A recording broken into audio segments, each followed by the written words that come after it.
मैंने अपनी जिंदगी में बहुत दुख देखे, बहुत मुश्किलें झेली, लेकिन आज तक अपने शौक को पूरा करने के लिए अपने माँ बाप को मजबूर नहीं किया।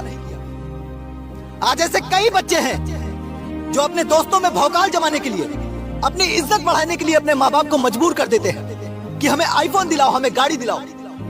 कई कई दिन तक खाना नहीं खाते हैं, अपने माँ बाप से बात नहीं करते हैं। सर, एक मिडिल क्लास आदमी पैसा कैसे कमाता है ये मैं जानता हूँ।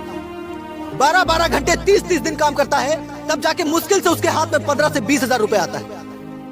वो खुद कई कई साल तक कपड़े नहीं लेते हैं, लेकिन त्योहारों पर हमें नए कपड़े जरूर दिलाते हैं। सर, मैं आज